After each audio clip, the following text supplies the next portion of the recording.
대권 레이스가 한창인 국회로 가보겠습니다. 오늘 민주당 이재명 후보는 대장동 개발 특혜 의혹이 불거진 이후 처음으로 관련 현장을 방문합니다. 네, 국회 연결해서 자세한 소식 듣겠습니다. 서영석 기자.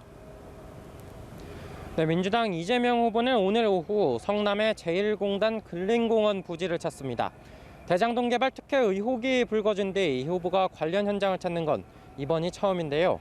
이 공원은 성남 대장동 사업과 별개의 부지이지만 결합 개발 방식으로 공원 조성이 이뤄지고 있는 곳입니다.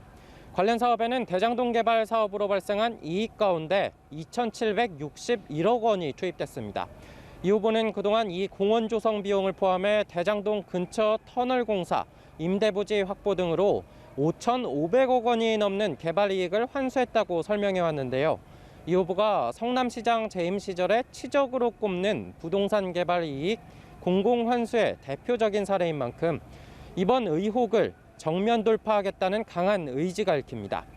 오늘 방문을 계기로 이 후보가 부동산 불로소득 공화국을 타파하겠다며 내건 부동산 개발 이익 환수제 공약에 대한 입법에 더 속도가 붙을지도 관심입니다. 이 후보는 조금 전 다음 달부터 시작되는 위드 코로나 단계적 일상 회복을 위한 간담회에 참석해서는 소상공인과 자영업자들을 위한 선진국을 뛰어넘는 수준의 손실보상을 강조했습니다. 한편 이번 주말을 거치며 선거 대책위의 인선도 속도가 날 것으로 전망됩니다.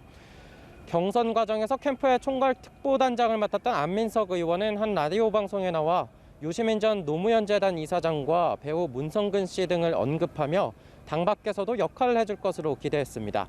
이어 2일 출범 예정인 선대위와 관련해 청년과 여성 표심을 잡기 위한 외부 인사 영입을 강조했습니다. 네, 국민의힘은 오늘 마지막 맞수 토론이 예정돼 있죠. 본경선 막바지에 접어들면서 토론 시작 전부터 후보들의 움직임이 분주하다고요. 네, 오늘 오후 5시 국민의힘 대선 주자들은 마지막 1대1 맞수 토론을 펼칩니다. 오늘은 원희룡 후보가 윤석열 후보와 유승민 후보가 홍준표 후보와 맞붙는데요. 경선 막바지 치열한 설전을 주고받을 것으로 보입니다. 토론 전 당심, 민심 잡기를 위한 후보들의 움직임도 활발합니다. 윤석열 후보는 잠시 뒤인 오후 1시 진중권 교수 등 조국 흑서의 공동저자들과 함께 유튜브 출연을 예고했고요. 홍준표 후보는 아침 일찍 정치행정개혁 공약을 발표했는데 대표적으로 공수처 폐지를 선언했습니다. 유승민 후보는 경선 막판 지지를 호소하며 기자회견을 열었는데요. 일각에서 제기된 홍 후보와 단일화 문제에 관해 있을 수 없는 일이라고 일축했습니다. 원희룡 후보는 라디오 방송에 나와 대장동 의혹에 관한 물줄기를 다 잡았다며 본선 경쟁력을 재차 강조했습니다. 지금까지 국회에서 전해드렸습니다.